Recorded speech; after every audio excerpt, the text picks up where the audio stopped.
La mañana de Navidad, mi hija sirvió un té especial e insistió en que lo bebiera mientras estaba caliente. Algo en su sonrisa me alertó. En un impulso, cambié nuestra taza con la de su esposo cuando nadie estaba mirando.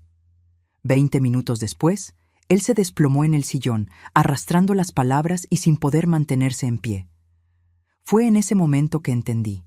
Mi propia hija había intentado drogarme, y lo peor aún estaba por venir. Pero antes de continuar, checa si ya estás suscrito al canal y escribe en los comentarios: ¿desde dónde estás viendo este video? Nos encanta saber hasta dónde están llegando nuestras historias. Debí haberlo notado antes. Las señales siempre estuvieron ahí, parpadeando como luces de alerta que elegí ignorar porque, bueno, era mi hija. Y las madres siempre queremos creer lo mejor de nuestros hijos, ¿no es así? Pero esa mañana de Navidad, cuando Lorena entró a la sala con aquella taza humeante y una sonrisa demasiado grande, algo dentro de mí se movió. Un instinto antiguo, del tipo que desarrollas después de criar 2 hijos y trabajar 30 años como enfermera en urgencias. Aprendes a leer a la gente, aprendes a ver más allá de las palabras.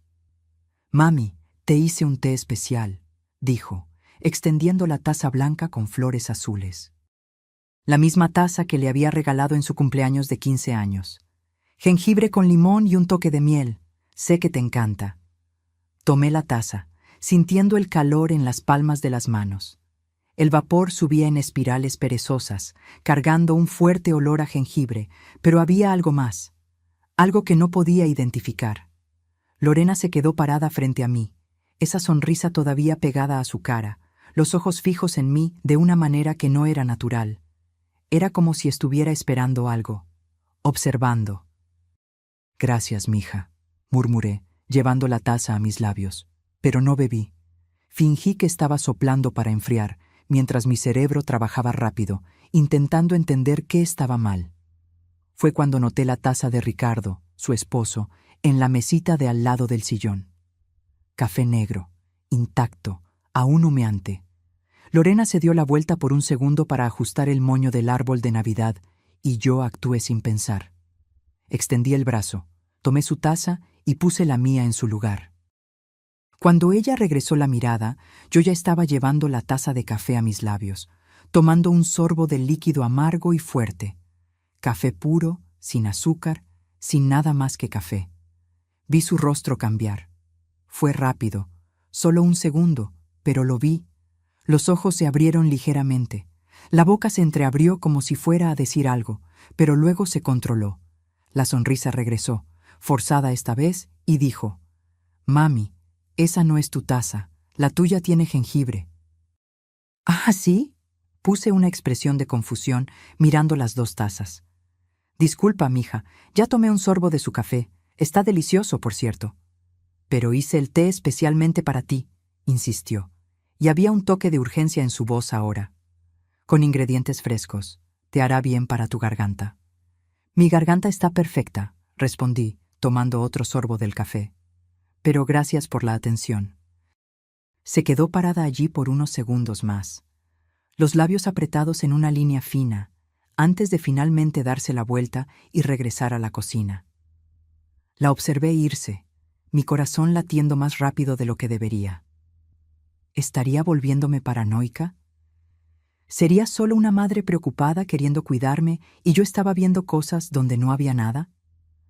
Pero entonces Ricardo entró a la sala, todo animado, hablando sobre los regalos que aún faltaban por abrir. Se tiró en el sillón a mi lado y tomó la taza que yo había cambiado, la que originalmente era mía. La llevó a sus labios y bebió un trago largo. ¿Lorena te hizo ese té de jengibre que te gusta, suegra? ¿Lo dejó aquí para ti?» «Se suponía que era mío», dije en voz baja, observándolo beber más. «Pero sin querer, agarré tu café». Se encogió de hombros y siguió bebiendo, mientras volvía su atención al celular. Me quedé sentada allí, las manos apretadas en el regazo, contando los minutos. 5 minutos pasaron, 10, 15. Fue a los 18 minutos que Ricardo dejó caer el celular en el sillón. Sus manos temblaban ligeramente. ¿Está todo bien?, pregunté, ya inclinándome hacia adelante. No sé, murmuró, pasándose la mano por la cara. Me estoy sintiendo medio raro, mareado. 20 minutos. Intentó levantarse y se tambaleó, agarrándose del brazo del sillón. Sus palabras comenzaron a salir arrastradas, como si la lengua estuviera demasiado pesada. «¡Lorena!», llamé intentando mantener la voz firme. «Ricardo no se siente bien». Apareció en la puerta de la cocina en un segundo, y la expresión en su rostro me dijo todo. No era sorpresa, no era preocupación genuina. Era pánico de quien vio un plan salir mal. «¿Qué? ¿Qué pasó?». Corrió hacia él, pero noté cómo le temblaban las manos, cómo evitaba mi mirada. «No sé», gimió Ricardo, dejándose caer de nuevo en el sillón. «Estoy viendo todo borroso. Creo que bebí demasiado anoche». Pero él no había bebido. Yo lo sabía porque estuve con ellos toda la noche. Ricardo solo había tomado 2 copas de vino en la cena. Eso había sido hace horas. «Voy por agua», dijo Lorena, saliendo rápidamente de la sala. La escuché hablando bajo por teléfono en la cocina, pero no pude entender las palabras. Me quedé sentada allí, observando a mi yerno luchar para mantener los ojos abiertos, y una certeza fría se instaló en mi pecho. El té era para mí. Lo que sea que estuviera en esa taza, era para mí. Y si yo lo hubiera bebido, sería yo quien estaría en ese sillón, mareada, confundida, vulnerable. Lorena regresó con un vaso de agua y ayudó a Ricardo a beber. Seguía evitando mi mirada, el rostro pálido, las manos aún temblando. «Creo que es mejor que descanse», dijo, ayudando a su esposo a levantarse. «Lo voy a llevar al cuarto». Asentí en silencio, observándolo subir las escaleras. Ricardo apenas podía caminar bien, apoyándose pesadamente en ella. Cuando desaparecieron en el pasillo de arriba, me levanté y fui a la cocina. La taza con el té de jengibre aún estaba en el fregadero, a medio llenar. La tomé con cuidado, olí el contenido. Jengibre, limón, miel y algo más. Algo químico, ligeramente amargo por debajo de los otros aromas. Vertí el líquido en una botella de plástico que encontré debajo del fregadero, la cerré bien y la guardé en mi bolsa. Luego lavé la taza, la sequé y la puse de vuelta en el armario, como si nada hubiera pasado. Mi hija había intentado drogarme. Mi propia hija. La niña que había acunado en mis brazos, que había criado sola después de que su padre nos dejó, por la que había trabajado en 2 empleos para darle una buena vida. Esa misma niña había puesto algo en mi té. ¿Pero por qué? Esa era la pregunta que martilleaba en mi cabeza mientras regresaba a la sala y me sentaba en el sillón, fingiendo que solo estaba descansando. ¿Por qué haría Lorena esto? ¿Qué ganaría dejándome mareada y confundida? Las respuestas comenzaron a formarse en mi mente, una por una, como piezas de un rompecabezas sombrío que no quería armar. Las visitas cada vez más frecuentes en las últimas semanas. Las preguntas sobre mi salud, sobre mis olvidos, olvidos que yo no tenía, pero que ella insistía en mencionar. «Mami, ya me contaste esto 3 veces», decía, incluso cuando yo estaba segura de estar hablando de eso por primera vez. Y estaban los documentos. 2 meses atrás, Lorena había aparecido con papeles para que firmara. «Es solo una autorización para el seguro médico, mami. Lo están exigiendo ahora». Yo había firmado sin leer bien, confiando en ella. ¿Serían realmente del seguro médico? ¿O era otra cosa?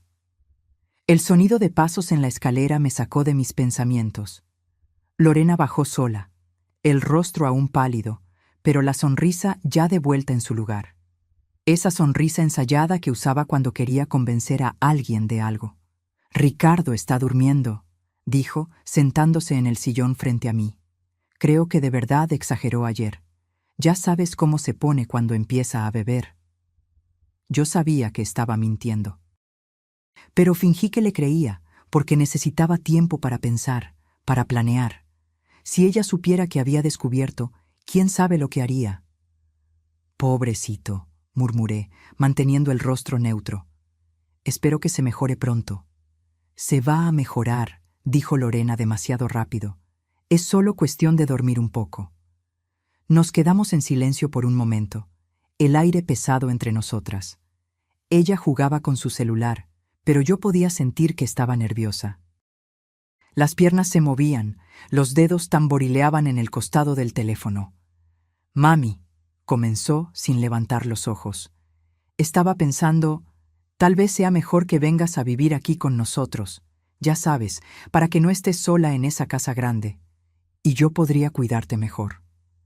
Ahí estaba, la verdad comenzando a aparecer. Quería que fuera a vivir con ellos, quería tenerme bajo control, bajo vigilancia. Y si hoy hubiera logrado drogarme, si yo hubiera caído mareada y confusa, ella tendría la prueba que necesitaba para convencer a todo el mundo de que ya no podía vivir sola. «Voy a pensarlo», respondí, manteniendo la voz tranquila, «pero estoy bien donde estoy». Finalmente me miró y había algo frío en esos ojos, algo que nunca había visto antes, o tal vez nunca había querido ver. «Tienes 65 años, mami. Ya no eres una jovencita. Y he notado que andas olvidadiza, repitiendo cosas. ¿No sería más seguro tener a alguien cerca?» Mi hija estaba plantando la semilla, construyendo la narrativa. Si ella seguía diciéndole a todo el mundo que yo estaba olvidadiza, confundida, incapaz, eventualmente la gente lo creería. Especialmente si yo comprobara eso teniendo un episodio, quedando desorientada de repente. Como si hubiera bebido algo que no debía. «Estoy bien, Lorena», repetí, y esta vez dejé un toque de firmeza en la voz. «Muy bien, de hecho. Mi memoria está perfecta, y no pretendo cambiarme de casa pronto». Salí de la casa de Lorena 2 horas después, inventando una excusa sobre haber prometido llamar a mi hermana. Ella protestó, dijo que debía quedarme a comer, pero yo ya estaba con la bolsa en el hombro y las llaves del coche en la mano. No iba a pasar ni un minuto más en esa casa, fingiendo que todo estaba normal cuando mi hija acababa de intentar drogarme. El camino hasta mi casa, en Coyoacán, me tomó 15 minutos, pero pareció durar una eternidad. Mis manos temblaban en el volante, el corazón latiendo tan fuerte que podía escucharlo en mis oídos. Seguía repasando todo en mi cabeza, su sonrisa, la insistencia con el té, la expresión de pánico cuando se dio cuenta de que había cambiado las tazas. Y Ricardo, pobre, pagando el precio de algo que estaba destinado a mí. Cuando finalmente llegué a casa, en la colonia del Valle, cerré todas las puertas, todas las ventanas, a pesar de que hacía calor. Necesitaba sentirme segura, necesitaba pensar con claridad. Me senté en la mesa de la cocina y puse la botella con el té frente a mí, observando el líquido ámbar a través del plástico transparente. ¿Qué hacer ahora? ¿Llamar a la policía? ¿Y decir qué? ¿Que mi hija había hecho un té que dejó a mi yerno mareado? Se iban a reír en mi cara. O peor, iban a mirarme con esa expresión de lástima que la gente usa cuando cree que te estás volviendo senil. ¿Está segura de eso, señora? ¿No será solo un malestar? No. Necesitaba pruebas concretas. Necesitaba saber exactamente qué había puesto Lorena en ese té. Tomé mi celular y busqué laboratorios de análisis toxicológicos en la zona. Encontré uno a 40 minutos de allí que hacía análisis privados, sin necesidad de orden médica o policial. Llamé y agendé para el día siguiente, a primera hora de la mañana. Después, abrí mi computadora y comencé a investigar. Quería entender qué le había pasado a Ricardo, qué sustancias podrían causar esos síntomas. Mareos, visión borrosa, habla arrastrada, pérdida de coordinación motora. La lista era larga: benzodiazepinas, ciertos antihistamínicos en dosis altas, incluso algunos medicamentos para dormir. Todos fácilmente encontrados en cualquier farmacia. Pensé en los últimos meses, intentando recordar otras señales que había ignorado. Y ahí estaban, claras como el día ahora que prestaba atención. las visitas inesperadas de Lorena, siempre con alguna excusa. Estaba de paso por aquí, decidí dar una vuelta. Pero ella nunca pasaba por aquí, antes. Mi casa no estaba en el camino de ningún lugar que ella frecuentara. Y las preguntas, siempre las preguntas sobre dinero. Mami, ¿tienes algo guardado? ¿Inversiones? ¿Esa casa está a tu nombre realmente? Yo respondía sin pensarlo mucho, porque era mi hija. ¿Por qué le escondería algo? Ahora sabía por qué. Me levanté y fui a la oficina, ese pequeño cuarto al fondo de la casa que usaba para guardar documentos importantes. Abrí el archivador donde guardaba papeles del banco, escrituras, pólizas de seguro. Todo parecía estar en su lugar, pero comencé a revisar documento por documento, buscando cualquier cosa que pareciera incorrecta o fuera de lugar. Fue cuando lo encontré, una carpeta que no reconocía, con papeles que no recordaba haber guardado allí. Abrí y sentí que el suelo desaparecía bajo mis pies. Era un poder notarial amplio, que le daba a Lorena poder total sobre mis finanzas y decisiones médicas en caso de incapacidad mental o física, y mi firma estaba ahí abajo. Pero yo no recordaba haber firmado aquello. Absolutamente no lo recordaba.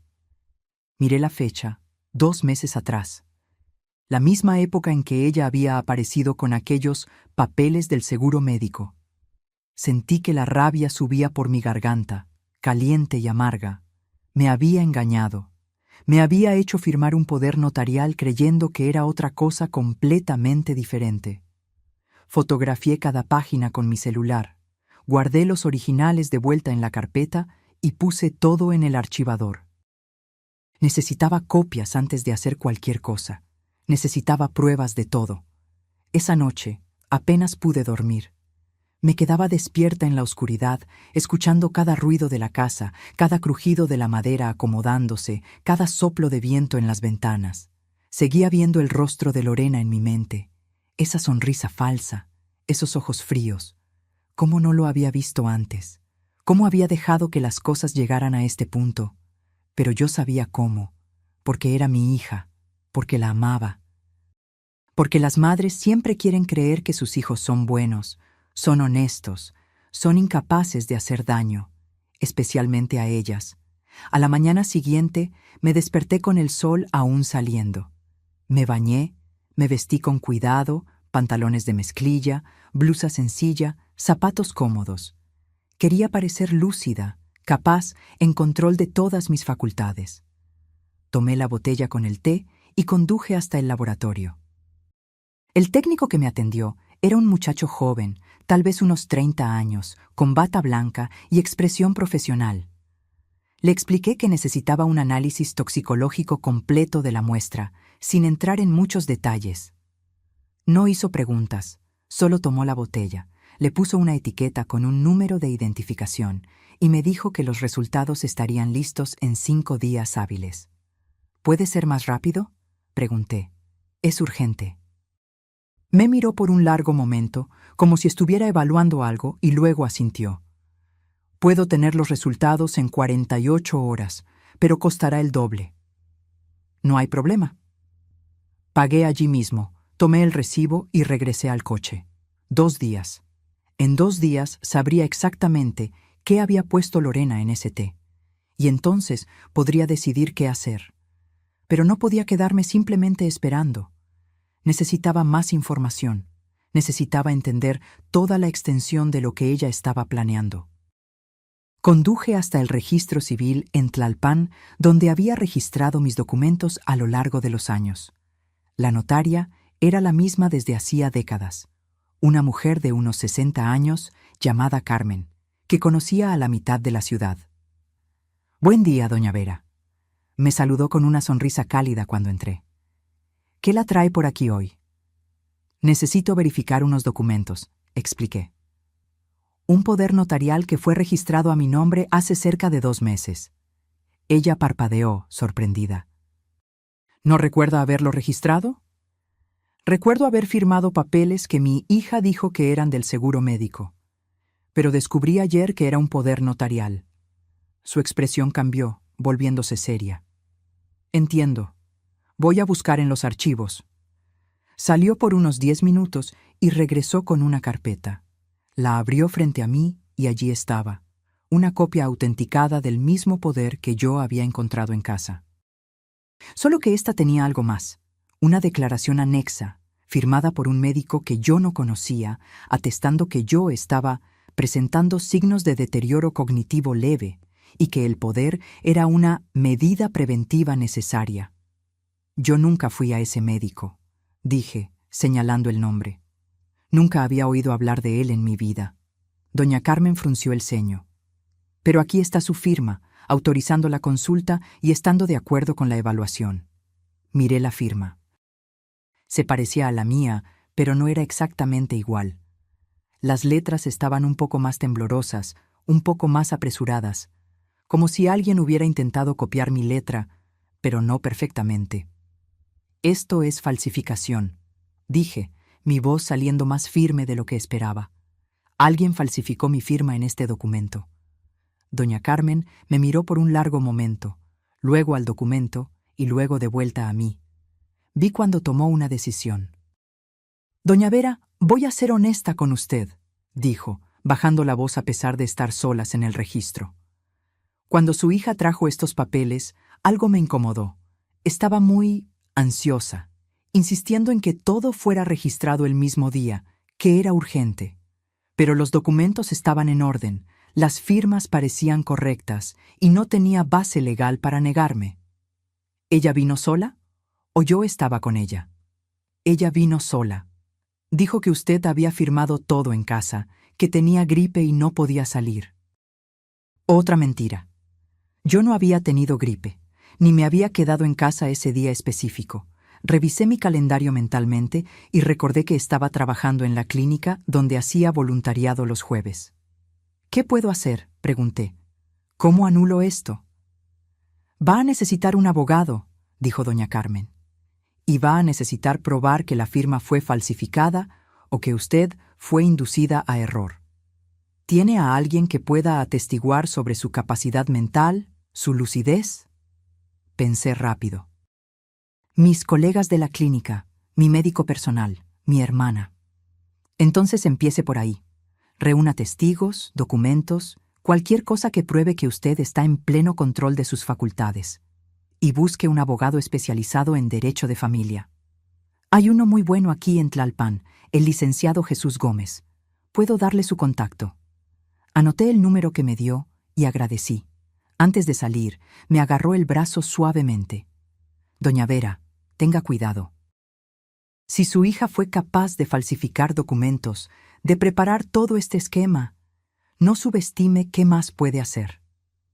Las palabras de ella resonaron en mi cabeza durante todo el camino a casa.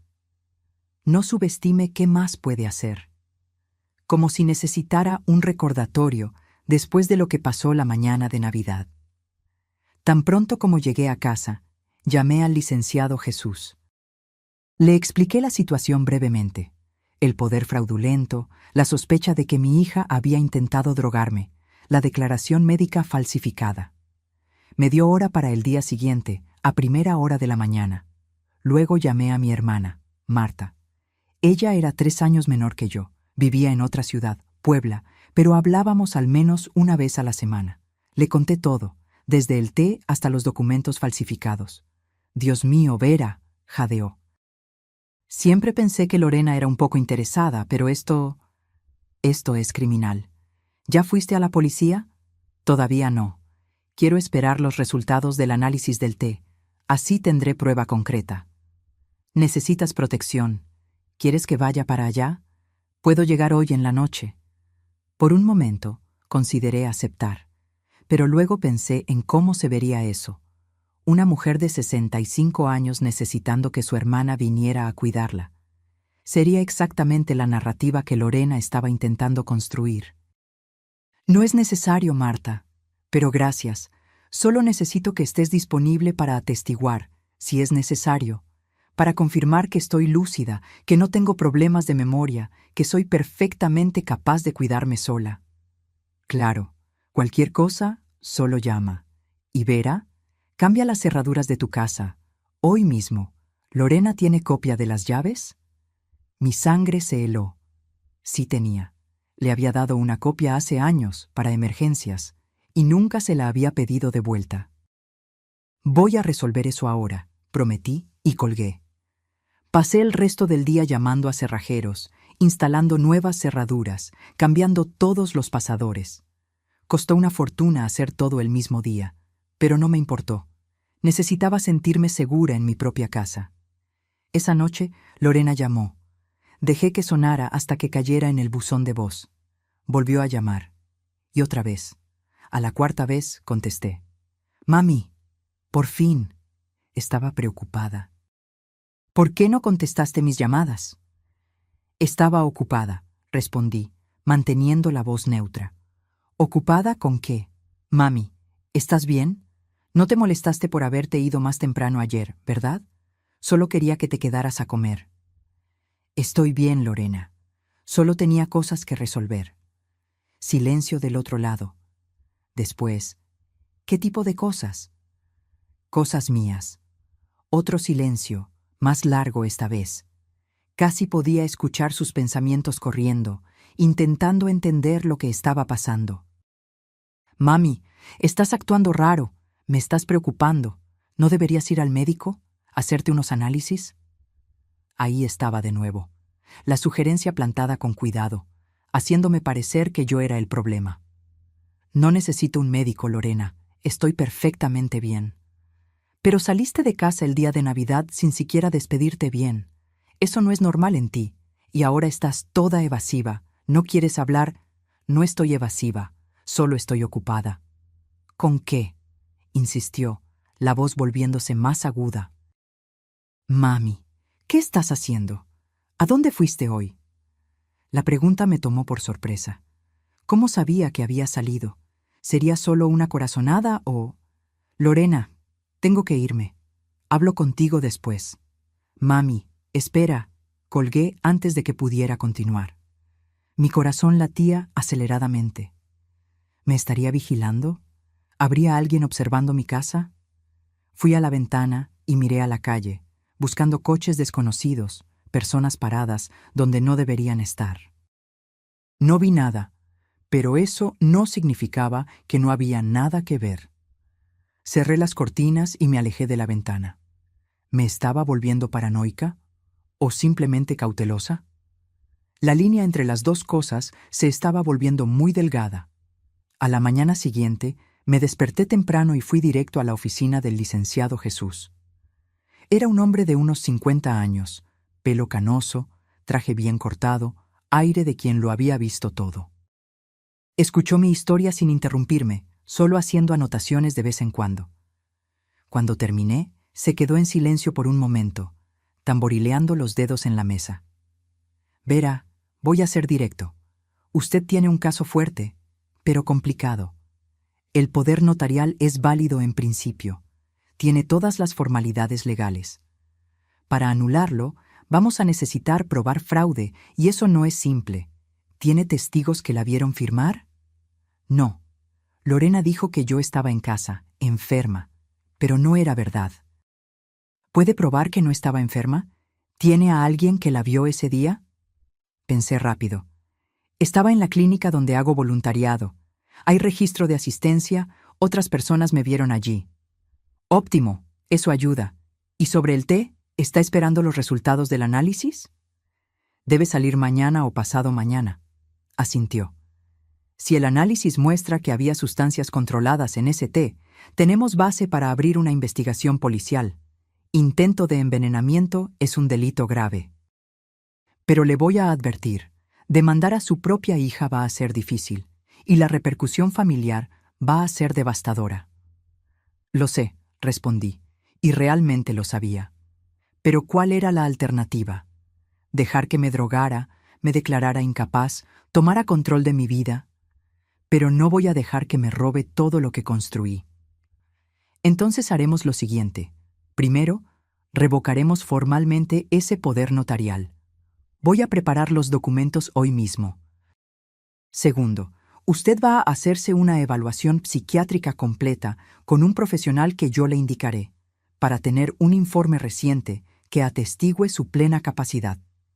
Tercero, tan pronto como salga el resultado del análisis toxicológico, decidiremos si lo llevamos a la policía o intentamos resolverlo de forma privada. ¿Y mi patrimonio? ¿Cómo protejo mi casa, mi dinero? Haremos un testamento claro, con testigos idóneos. Y podemos transferir algunos bienes a un fideicomiso, donde usted mantiene el control, pero es más difícil para terceros acceder. Pero eso lleva tiempo. ¿Cuánto tiempo? Algunos meses para hacer todo bien.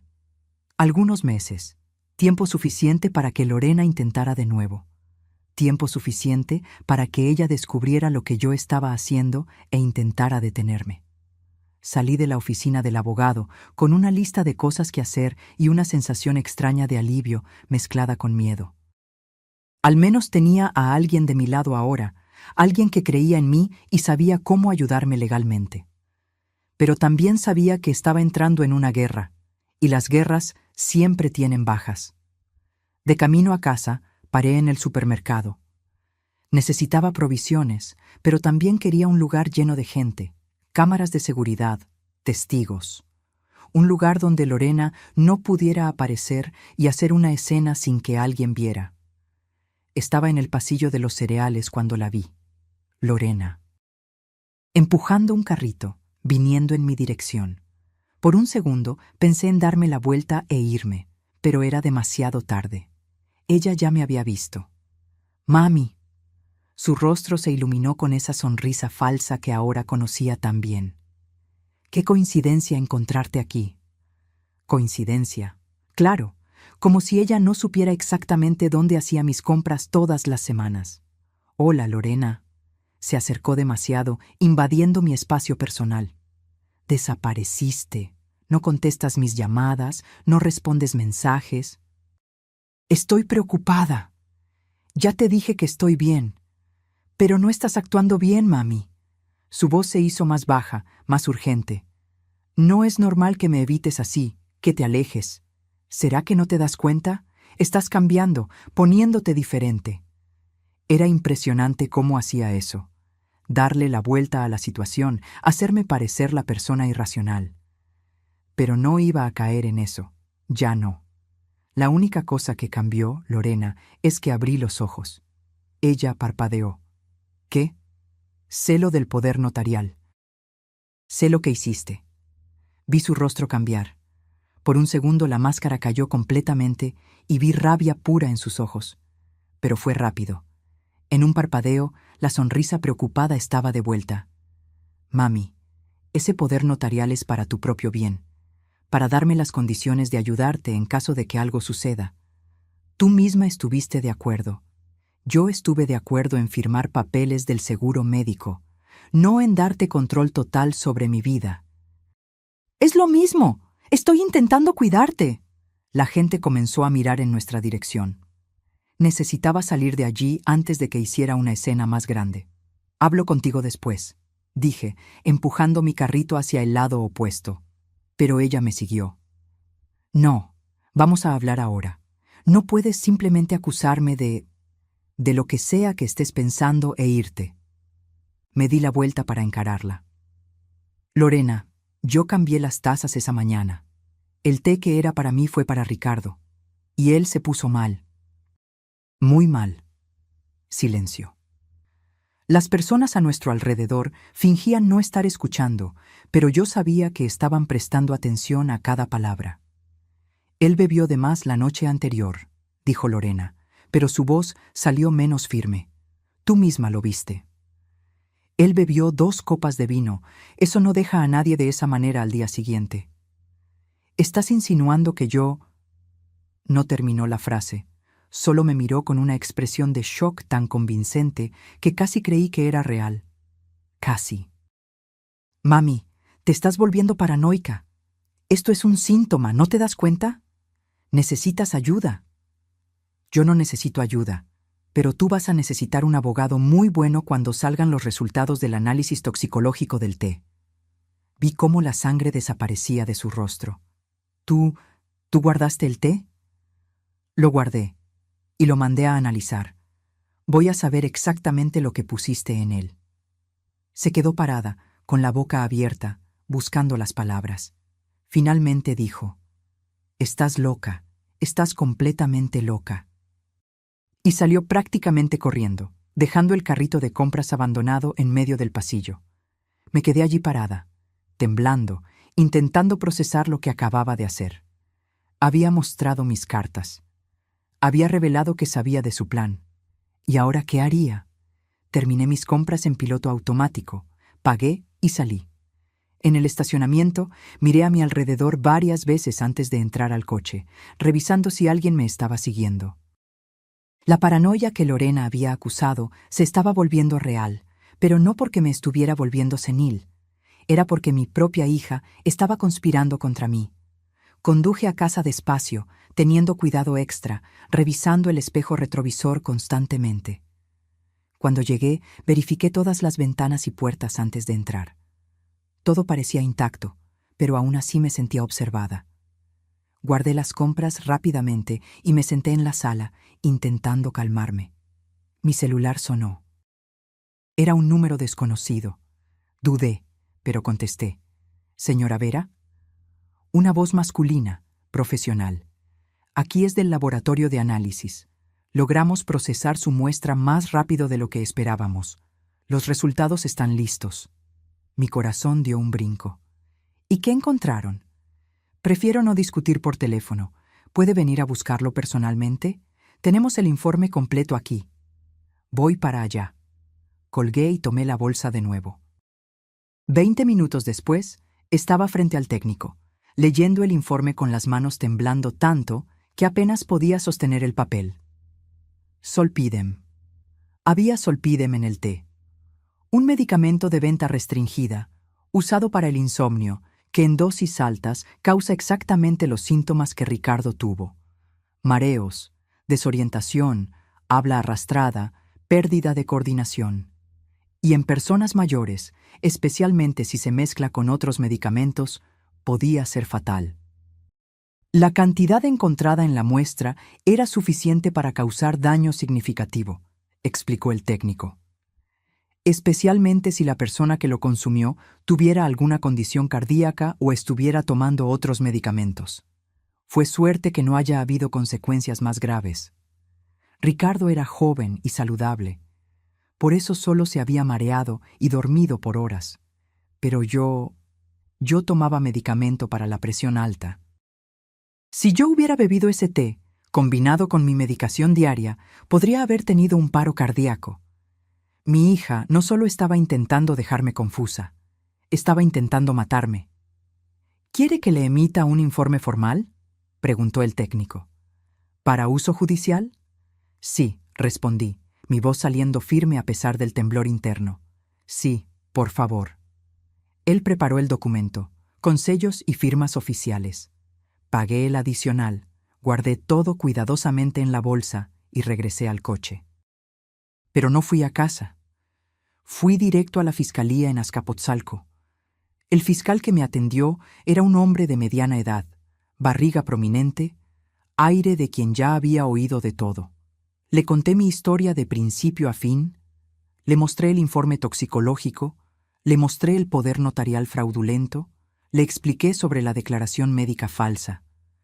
Él escuchó todo, haciendo anotaciones, y cuando terminé, suspiró pesadamente. «Señora, entiendo su situación y es grave. Pero abrir una investigación contra su propia hija, ¿está segura de que es eso lo que quiere? Ella intentó envenenarme. Lo sé, y tenemos pruebas de eso. Pero piense bien, esto va a destruir su familia. Va a ser un proceso público, doloroso, e incluso con las pruebas va a ser palabra contra palabra en muchos puntos. Ella puede alegar que el medicamento se cayó accidentalmente en el té, que fue un error». «Nada de esto fue un error», dije. «Fue todo calculado. El poder notarial falso, la declaración médica, el té drogado. Ella estaba construyendo un caso para declararme incapaz y tomar todo lo que tengo». Asintió lentamente. «Le creo. Y vamos a abrir la investigación. pero quiero que esté preparada para lo que viene. Va a ser difícil. Su hija la va a acusar de estar senil, va a traer testigos diciendo que usted anda confusa. Va a hacer de todo para voltear esto en su contra. Lo sé, pero si no hago nada, ella va a intentar de nuevo. Y la próxima vez puede conseguirlo. La investigación fue abierta esa misma tarde. El fiscal me dijo que Lorena sería notificada en 48 horas y necesitaría rendir declaración. También pidieron interrogar a Ricardo, ya que él había sido la víctima directa del envenenamiento. Salí de la fiscalía sintiéndome al mismo tiempo aliviada y aterrorizada. Había dado el paso. No había forma de volver atrás ahora. De camino a casa, paré en la oficina del licenciado Jesús y le mostré el informe toxicológico. Lo leyó con atención, asintiendo de vez en cuando. «Esto cambia todo», dijo. «Con esto en mano, podemos no solo anular el poder notarial, sino también demandar por fraude e intento de homicidio. La cuestión es, ¿quiere ir hasta el final? Quiero proteger lo que es mío. Quiero garantizar que ella nunca más tenga acceso a mi vida. Entonces haremos lo siguiente. Además de revocar el poder notarial, vamos a entrar con una orden de restricción impidiendo que se acerque a usted. Y vamos a acelerar la transferencia de sus bienes a un fideicomiso que solo usted controla. Eso tomará algunas semanas, pero mientras tanto, ella no va a poder tocar nada suyo. ¿Y si ya metió mano? ¿Si ya sacó dinero? Vamos a auditar todas sus cuentas. Si hay desvíos, ella va a tener que devolver cada centavo, más intereses y penalidades. Y responderá criminalmente. Firmé todos los papeles que puso frente a mí. Poderes notariales nuevos, autorizaciones para auditoría, solicitudes de orden de restricción.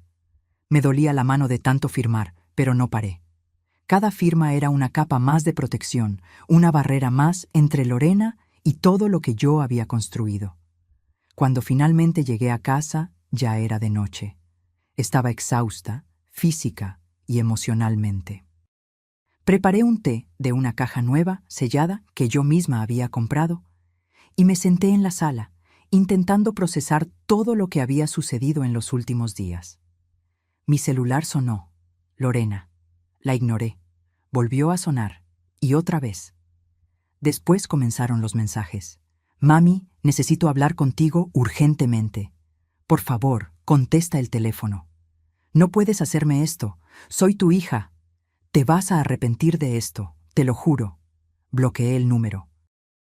Ya no quería escuchar nada de lo que ella tuviera que decir. No había nada que pudiera justificar lo que había hecho. Pero la paz duró poco. A las 10 de la noche alguien tocó la puerta. Fuerte, insistente. Miré por la mirilla y vi a Lorena, el rostro rojo, los ojos brillando de rabia. A su lado, Ricardo, pareciendo incómodo. «Mami, abre esa puerta. Necesito hablar contigo». No abrí. Tomé mi celular, llamé a la policía. «Hay alguien intentando invadir mi casa», expliqué a la operadora. «Mi hija.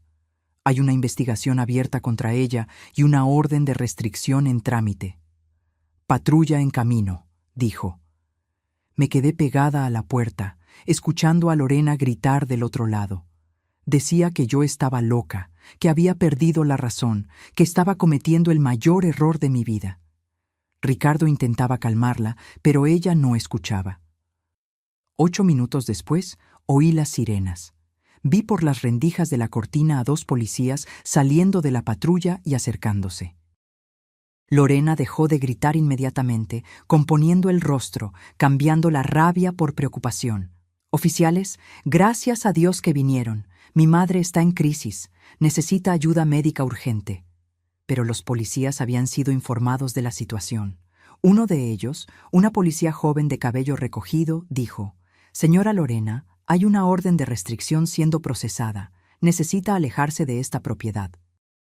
«Pero es mi madre. Estoy preocupada por ella». «Entiendo su preocupación, pero la ley es clara. Si no se va voluntariamente, tendremos que arrestarla por allanamiento de morada e incumplimiento de orden judicial». Vi a Lorena mirar hacia la puerta. hacia mí escondida detrás de ella, y en ese momento sus ojos se encontraron con los míos a través de la rendija. Lo que vi allí me heló. Odio puro, sin disfraz, sin máscaras. No estaba preocupada por mí. Estaba furiosa por haber perdido el control. Ricardo la jaló del brazo. «Vámonos, Lorena. No vas a resolver nada así». Ella se dejó llevar, pero no sin antes gritar una última cosa. «Vas a morir sola, mami, sola y abandonada como te mereces». Las palabras dolieron más de lo que esperaba, porque una parte de mí, pequeña pero aún presente, todavía quería creer que había algo de amor allí, algún remordimiento, alguna posibilidad de que todo fuera un terrible malentendido. Pero no lo había. Y yo necesitaba aceptarlo. Los policías esperaron hasta que Lorena y Ricardo se fueron antes de tocar la puerta. Abrí, agradecí, firmé el informe policial. Se fueron y yo cerré todo de nuevo, revisando cada ventana, cada puerta, cada punto de entrada posible. Esa noche, dormí en el sillón de la sala, con todas las luces encendidas y mi celular al lado. No podía sentirme segura en el cuarto, lejos de las puertas, sin vista de las ventanas. Cada ruido me hacía saltar, cada coche pasando en la calle me dejaba alerta. A la mañana siguiente me desperté con el cuerpo adolorido y la cabeza pesada, pero tenía cosas que hacer. Llamé a mi hermana Marta y le conté sobre el incidente de la noche anterior. «Listo, voy para allá», dijo sin dudar. «No acepto un no por respuesta. ¿No vas a quedarte sola mientras esto está pasando?» Y esta vez no me negué. Necesitaba a alguien de mi lado, alguien de la familia que no estuviera intentando destruirme. Marta llegó al final de la tarde, trayendo 2 maletas y a su esposo, Rodrigo. Se iban a quedar en la casa de huéspedes al fondo del patio, por el tiempo que fuera necesario. «No vine solo para dar apoyo emocional», dijo Marta, abrazándome fuerte. «Vine para ser testigo. Para que todo el mundo vea que estás perfectamente bien, que no hay nada malo contigo excepto haber sido traicionada por tu propia hija». En los días siguientes, establecimos una rutina. Marta me acompañaba a todas las citas, con el abogado, con la psiquiatra para la evaluación que el licenciado Jesús había pedido, con el banco para hacer la auditoría de las cuentas.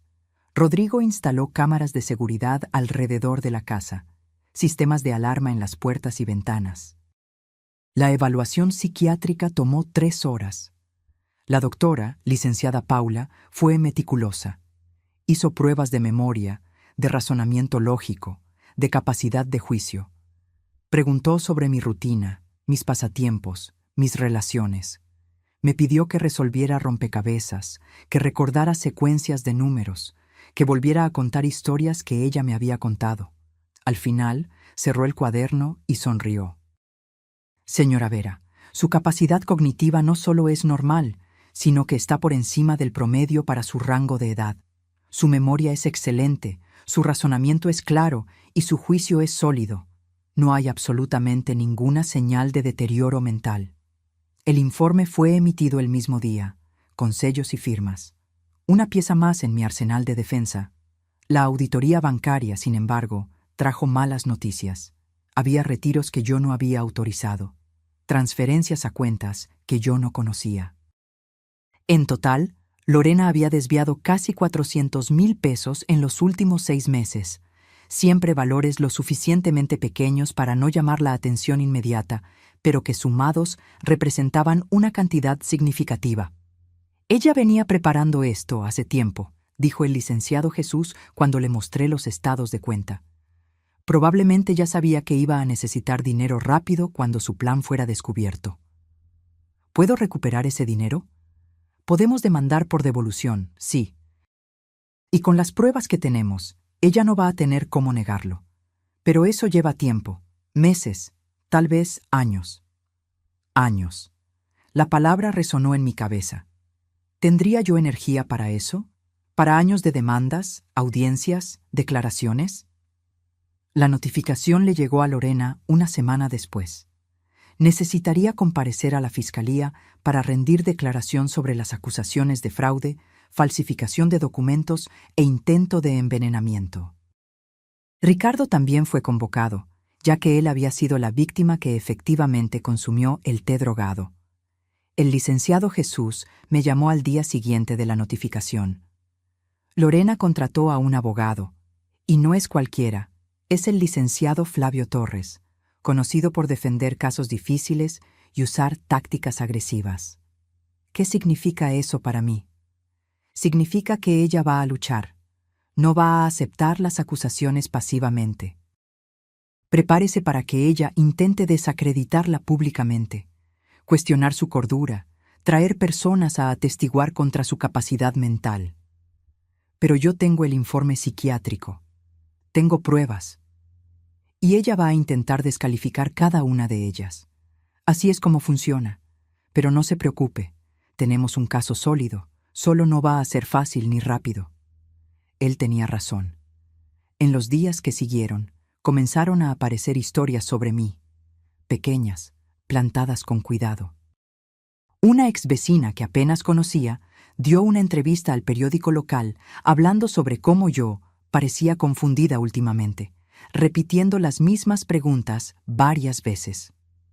Un pariente lejano publicó en las redes sociales sobre cómo era triste ver a alguien de la familia perdiendo la lucidez en la vejez. Eran mentiras, todas ellas. Pero mentiras repetidas suficientes veces comienzan a parecer verdad. Lorena estaba construyendo su defensa. Yo era el problema, no ella. Yo era la senil, la paranoica, la que inventaba historias. Marta se puso furiosa cuando vio las publicaciones. ¿Cómo pueden hacer eso? ¿Cómo pueden mentir tan descaradamente? Porque están desesperados, respondí, y las personas desesperadas hacen cualquier cosa. Pero yo no iba a dejar que controlaran la narrativa. Con la ayuda de Marta, comencé a documentar todo. Filmé videos mostrando mi rutina diaria, mis actividades, conversaciones normales. Pedí a amigos y vecinos que escribieran cartas atestando mi cordura. Reuní fotos de eventos recientes donde yo aparecía claramente lúcida y activa. La guerra de narrativas había comenzado. La declaración de Lorena en la fiscalía fue marcada para un martes. El licenciado Jesús me aconsejó no ir, pero yo quise estar allí.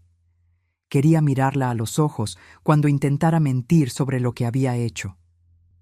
Llegamos temprano, yo, Marta y el licenciado Jesús. Nos sentamos en los bancos del pasillo, esperando. 15 minutos después, Lorena apareció con su abogado. Usaba un conjunto formal discreto, cabello recogido, maquillaje ligero, la imagen de la hija preocupada y responsable. Cuando nuestros ojos se encontraron, desvió la mirada rápidamente, pero no sin antes ver algo allí. No era rabia, como en la noche en que apareció en mi puerta. Era algo más peligroso, fría determinación. La declaración duró 2 horas. No pude entrar en la sala, pero el licenciado Jesús consiguió una copia de la transcripción después. Leí todo con atención. Lorena negó todo. Dijo que el té era solo té, que Ricardo debió haber tenido una reacción alérgica a algún ingrediente natural. Dijo que el poder notarial había sido firmado por mí voluntariamente, que yo entendía perfectamente lo que estaba haciendo. Dijo que la declaración médica estaba basada en consultas reales que yo había tenido, pero no recordaba debido a los problemas de memoria. Mentiras sobre mentiras, todas contadas con convicción. Pero entonces vino la declaración de Ricardo, y las cosas cambiaron. Él llegó solo, sin Lorena, pareciendo cansado y más viejo de sus 40 años. Se sentó en la sala de declaración, y cuando le preguntaron sobre el té, dudó. Yo no recuerdo mucho de ese día, comenzó. Pero recuerdo que me sentí muy mal, mucho más de lo que lo haría si fuera solo resaca o alergia. Y recuerdo que Lorena se puso nerviosa cuando se dio cuenta de que la suegra había cambiado las tazas. ¿Cómo así, nerviosa? Se puso pálida. Intentó tomar la taza de vuelta, pero era demasiado tarde. Yo ya había bebido. Se detuvo, pasándose la mano por la cara. En ese momento, No pensé mucho en eso, pero después, cuando la policía me llamó, comencé a atar cabos. Las conversaciones extrañas que tenía por teléfono, la forma en que ella insistía en que la suegra se estaba volviendo olvidadiza, los documentos que me pidió que firmara sin explicar bien. ¿Qué documentos? Poderes notariales, autorizaciones. Ella decía que era todo para proteger a su madre, pero ahora no lo sé. Creo que había algo más. El fiscal le mostró el informe toxicológico. Ricardo lo leyó y palideció. ¿Esto estaba en el té? ¿Solpidem? Pero eso es medicamento controlado. ¿De dónde lo sacó?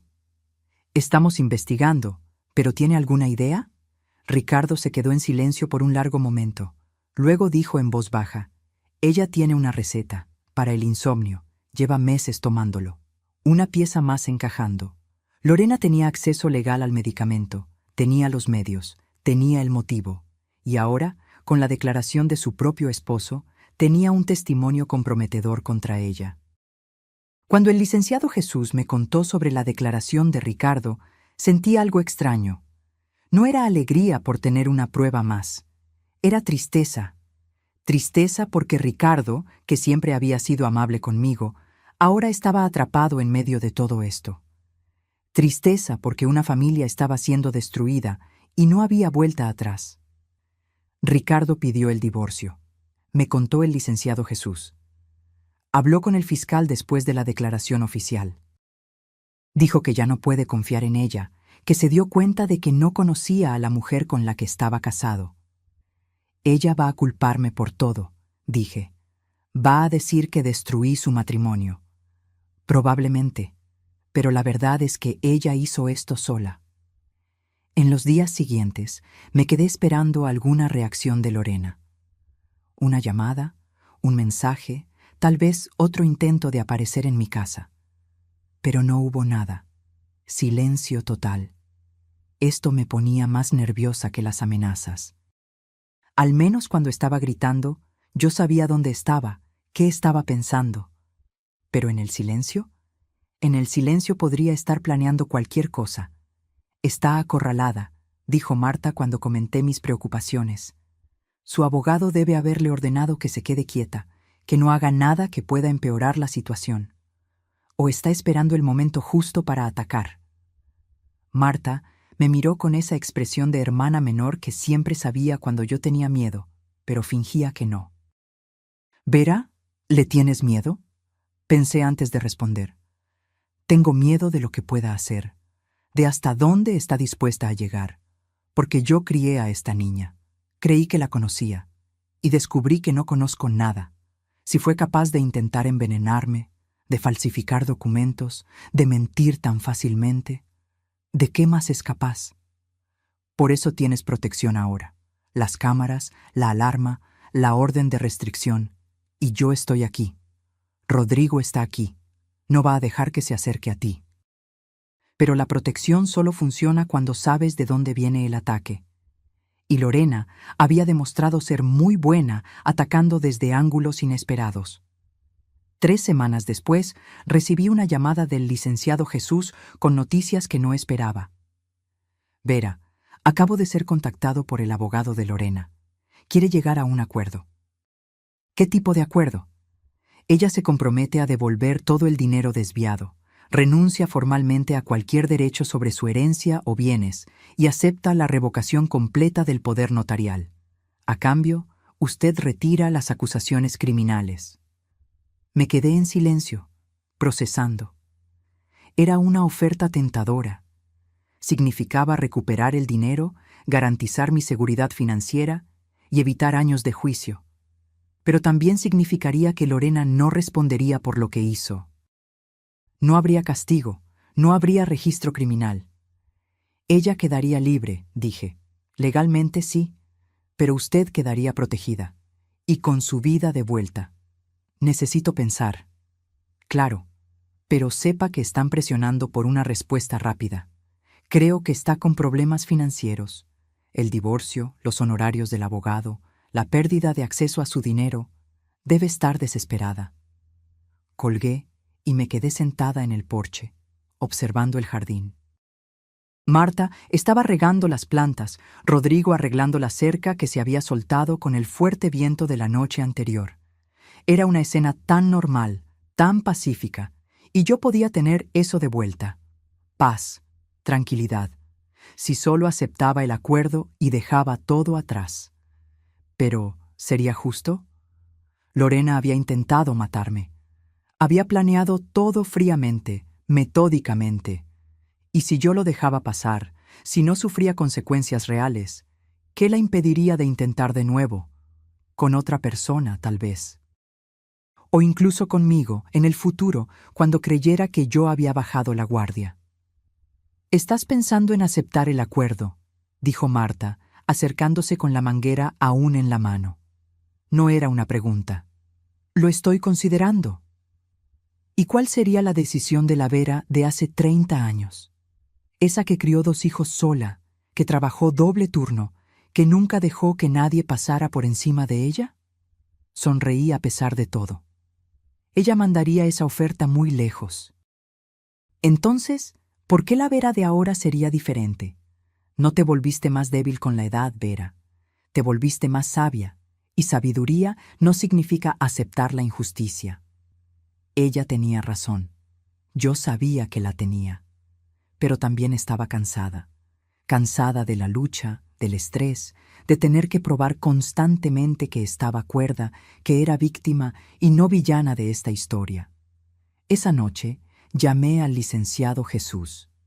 Rechazo el acuerdo. Lorena responde por todo lo que hizo. Quiero justicia completa. Hubo una pausa del otro lado. Luego, ¿estás segura? Porque eso significa ir a juicio. Significa exponer todo públicamente, pasar por interrogatorios, ver a su hija siendo potencialmente condenada a prisión. Estoy segura. Entonces, sigamos adelante. La respuesta le llegó a Lorena al día siguiente. Su abogado llamó al licenciado Jesús intentando negociar, pero la decisión estaba tomada. No habría acuerdo. Habría juicio. 2 días después recibí una carta. Estaba a mi nombre, sin remitente, pero reconocí la letra en el frente del sobre. Era de Lorena. Dudé antes de abrir. ¿Querría leer lo que tenía que decir? Pero la curiosidad venció. Mami, estás cometiendo el mayor error de tu vida. No soy el monstruo que están pintando. Todo lo que hice fue pensando en tu bienestar. Te estás haciendo vieja, necesitas cuidados, necesitas a alguien para tomar decisiones por ti. Yo solo estaba intentando prepararme para lo inevitable. Pero tú, en tu terquedad, estás transformando esto en una guerra que no vas a ganar, porque al final soy yo quien va a estar a tu lado cuando realmente te enfermes, cuando realmente necesites ayuda. Y te vas a acordar de este momento y te vas a arrepentir.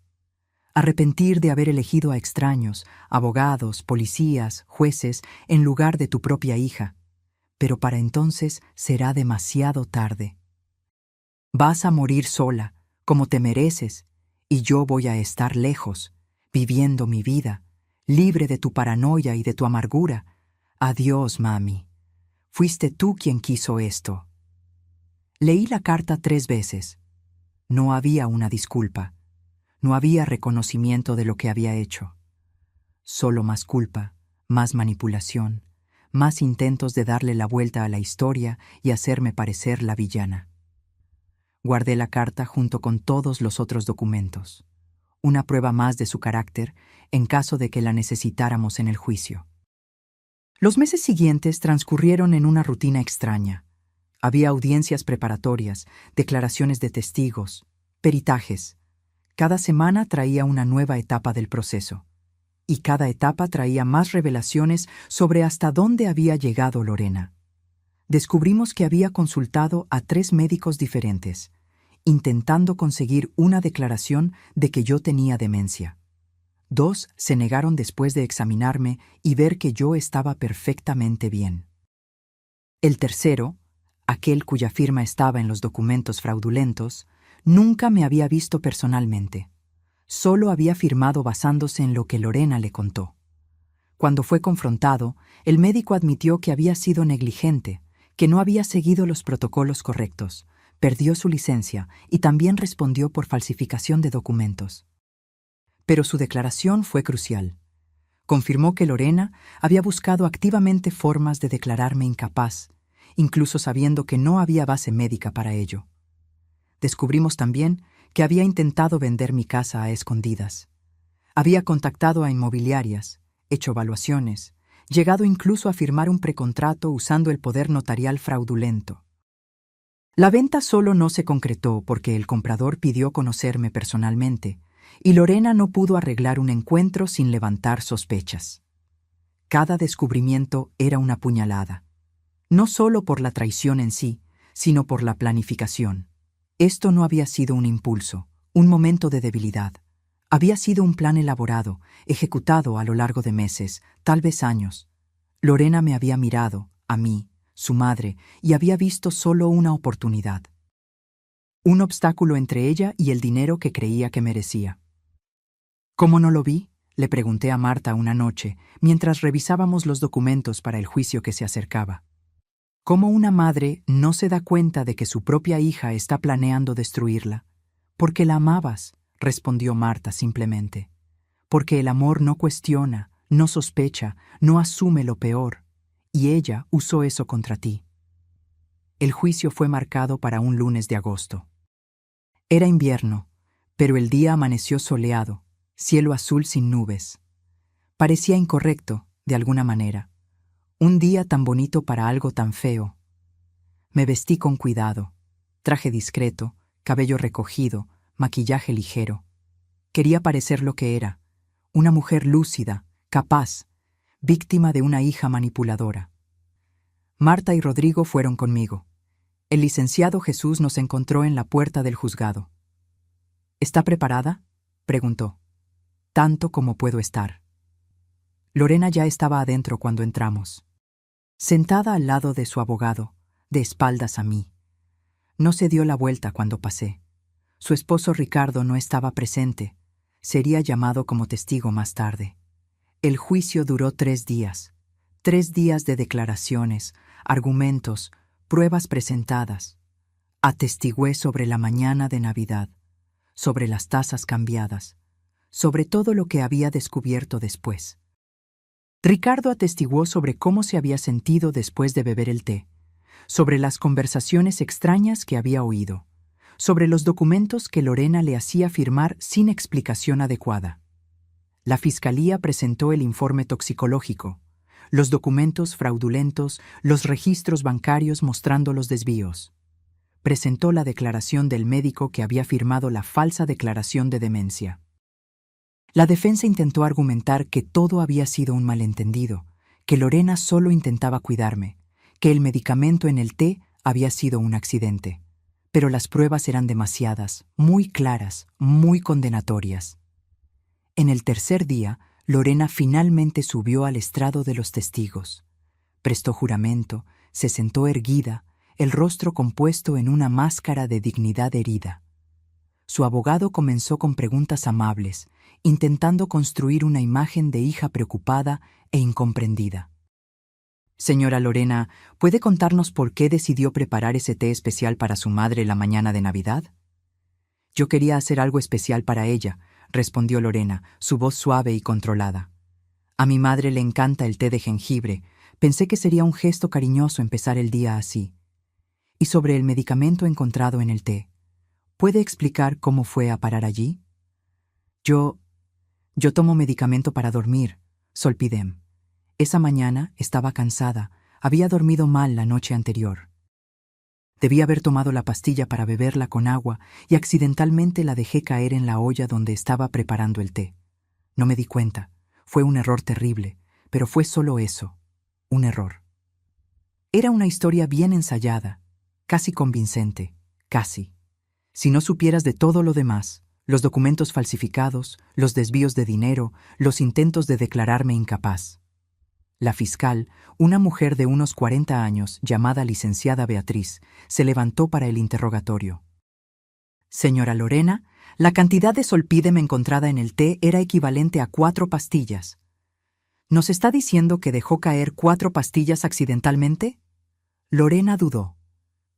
Yo no sé exactamente cuántas eran. Tal vez el análisis esté equivocado. El análisis fue hecho por 3 laboratorios independientes. Todos llegaron al mismo resultado. La licenciada Beatriz se acercó. Pero hablemos de otras cosas. ¿Puede explicarnos cómo consiguió la firma de su madre en un poder notarial que ella nunca vio? Mi madre sí lo vio. Ella firmó porque estuvo de acuerdo. Pero su declaración del día no corresponde a eso. Usted le dijo que eran documentos del seguro médico, ¿no es así? Yo pude haber simplificado para no confundirla. Ella anda olvidadiza. ¿Olvidadiza? Tenemos aquí un informe psiquiátrico reciente atestando que su madre tiene capacidad cognitiva por encima del promedio para su edad. Tenemos declaraciones de amigos, vecinos, colegas de trabajo voluntario, todos diciendo que es perfectamente lúcida. ¿Qué tiene usted para contraponer a esto? Ella lo esconde bien. En público logra mantenerse, pero en casa, sola, se confunde. ¿Y el médico que firmó la declaración de demencia, él la examinó personalmente? Lorena se mordió el labio. No sé, asumí que sí. No asuma, responda. ¿Examinó a su madre? No. Entonces, ¿cómo pudo atestar que ella tenía problemas cognitivos? Yo le conté los síntomas a él. ¿Síntomas inventados? No eran inventados. Yo estaba preocupada. ¿Preocupada lo suficiente para falsificar documentos? ¿Para desviar dinero de sus cuentas? ¿Para intentar vender su casa sin su conocimiento? Las preguntas continuaron, cada una pelando otra capa de la defensa de Lorena. Comenzó a tartamudear, a contradecirse, a ponerse visiblemente nerviosa. Su abogado intentó objetar varias veces, pero el juez las rechazaba. Las preguntas eran legítimas y Lorena necesitaba responder. Finalmente, la licenciada Beatriz preguntó: «Señora Lorena, ¿ama a su madre?» Lorena me miró por primera vez en 3 días. Nuestros ojos se encontraron a través del tribunal. Y por un segundo, solo un segundo, vi algo allí. ¿Arrepentimiento? ¿Vergüenza? ¿O solo rabia por haber sido atrapada? «Claro que la amo», dijo, pero las palabras salieron vacías.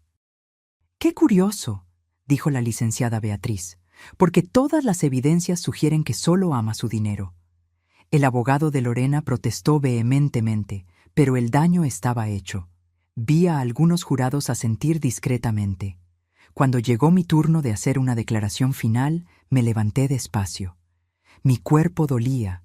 3 días sentada en los duros bancos del tribunal no eran fáciles para nadie, mucho menos para alguien de 65 años.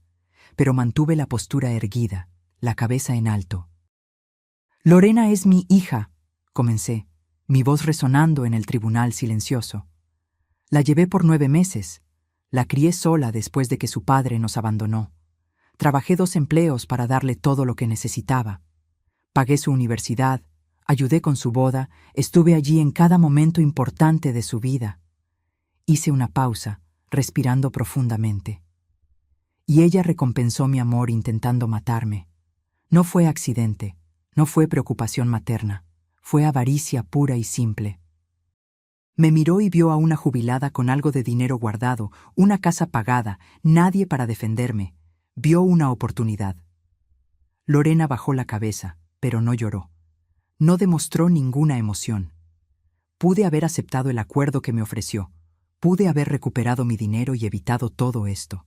Pero no lo hice porque creo en la justicia. Creo que las acciones tienen consecuencias. Y creo que otras madres, otros adultos mayores, necesitan saber que pueden luchar, que pueden defenderse, que no necesitan aceptar ser víctimas solo porque son mayores. Miré directamente a Lorena. «Destruiste nuestra familia. Destruiste la confianza, el amor, todo lo que construimos juntas. Y tendrás que vivir con eso por el resto de tu vida. Pero no vas a destruir mi dignidad. No vas a hacerme sentir culpable por defenderme, y no vas a robar mis últimos años de paz. Me senté. El tribunal se quedó en silencio por un largo momento. Entonces el juez golpeó el martillo y pidió un intermedio antes de las consideraciones finales. El veredicto llegó al día siguiente. Culpable en todas las acusaciones. Intento de envenenamiento, fraude, falsificación de documentos, apropiación indebida. La sentencia fue leída calmadamente por el juez. 6 años de prisión, a ser cumplidos en régimen semiabierto, dada su buen comportamiento anterior y el hecho de ser re primaria. Además, devolución de todo el dinero desviado con corrección y multa, pérdida de cualquier derecho sobre herencia futura y orden permanente de restricción no podría acercarse a mí por los próximos 10 años. Lorena no reaccionó cuando escuchó la sentencia. Solo asintió, como si ya estuviera esperando. Fue llevada esposada y la vi irse sin mirar atrás. No sentí alegría, no sentí venganza satisfecha, solo un cansancio profundo y una tristeza pesada. Había ganado la batalla, pero perdido a mi hija, y no había victoria real en eso. Regresé a casa esa tarde con Marta y Rodrigo. La casa parecía diferente de alguna manera, más ligera, tal vez.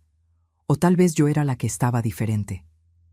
«Hiciste lo correcto», dijo Marta, preparando té para los 3.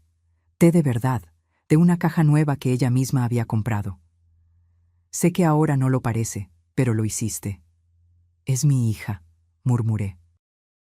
Debí haber visto las señales, debí haber hecho algo antes de llegar a este punto. «Vera, mírame». Marta sostuvo mi rostro entre sus manos. «No tienes ninguna culpa, ninguna. Fuiste una madre maravillosa. Ella es la que tomó decisiones horribles. Esto no es un reflejo de ti, es un reflejo de ella». Esa noche dormí mejor de lo que había dormido en meses. Sin alarmas, sin sobresaltos, sin miedo a cada ruido. Por primera vez desde aquella mañana de Navidad, me sentí segura en mi propia casa. Los meses siguientes fueron de reconstrucción. Marta y Rodrigo regresaron a su casa en Puebla, pero llamaban toda la semana. Retomé mi trabajo voluntario en la clínica. Volví a asistir al club de lectura. Reanudé las clases de acuarela que había abandonado. El dinero desviado fue devuelto. Lorena vendió el coche, algunas joyas, todo lo que tenía de valor para pagar. Usé parte para hacer una remodelación en la casa. Parte la doné a instituciones de apoyo a adultos mayores víctimas de abuso. A veces, en las noches silenciosas, pensaba en Lorena. ¿Dónde estaba? ¿Qué estaba haciendo? Si tenía algún remordimiento. Pero no me ponía en contacto. La orden de restricción era tanto para mi protección como para mi paz mental. Necesitaba dejarlo ir. Un año después del juicio, recibí una carta. Era de Ricardo. Se había casado de nuevo, estaba viviendo en otro estado, Jalisco, rehaciendo su vida. En la carta me pedía disculpas por no haber visto lo que Lorena estaba haciendo, por no haberme protegido cuando debería. Le respondí, diciendo que no había nada que perdonar. Él también había sido víctima, de una forma diferente, pero seguía siendo víctima. Hoy, a los 67 años, tengo una vida tranquila y plena. No es la vida que imaginé tener, sin mi hija, sin nietos, sin la familia que pensé que tendría. Pero es mía, conquistada con lucha, protegida con determinación, vivida con dignidad. Aprendí que la familia no siempre es sangre.